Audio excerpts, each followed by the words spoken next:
Hai, saya Mbak Safety. Tahukah Anda, setiap aktivitas kerja selalu memiliki risiko bahaya, mulai dari risiko rendah, sedang, sampai risiko tinggi. Lingkungan kerja yang aman dan nyaman tercipta jika kita punya pemahaman yang benar mengenai prosedur keselamatan dan kesehatan kerja atau K3. Pemahaman terhadap K3 tersebut sangatlah penting agar kita memahami bahwa di dalam setiap pekerjaan ada tahapan manajemen risiko.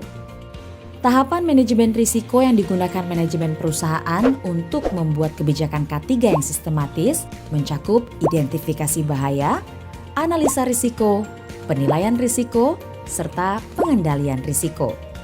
Monitoring dan review juga dilakukan secara berkala pada setiap tahapan untuk memberi masukan kepada manajemen dalam upaya melakukan perbaikan berkelanjutan.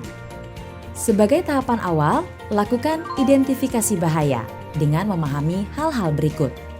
Mari kita lihat contoh aktivitas di situasi stasiun boiler berikut. Bahaya merupakan potensi timbulnya cedera atau kerugian bagi pekerja, proses, properti, atau lingkungan sekitar. Risiko, yaitu kemungkinan suatu bahaya yang dapat terjadi. Insiden adalah sebuah kejadian yang tidak diinginkan akibat bahaya. Kecelakaan kerja adalah insiden lanjutan yang dapat mencederai pekerja, menyebabkan rusaknya barang atau pencemaran lingkungan.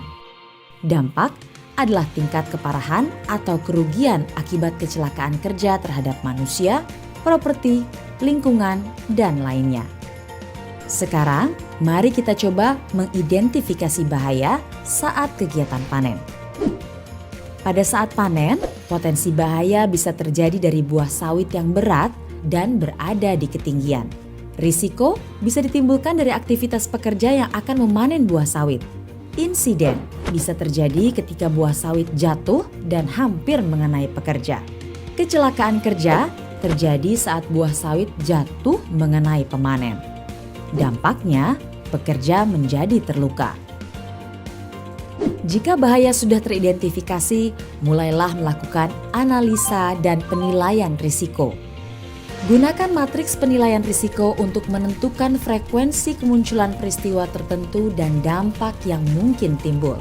Kemungkinan atau probability adalah kesempatan terjadinya kecelakaan akibat suatu bahaya. Sedangkan dampak atau severity adalah tingkat kerugian yang mungkin terjadi dari suatu kejadian.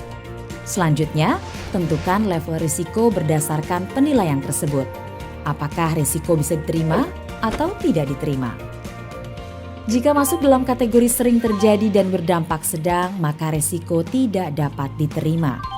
Dan organisasi harus menetapkan langkah selanjutnya.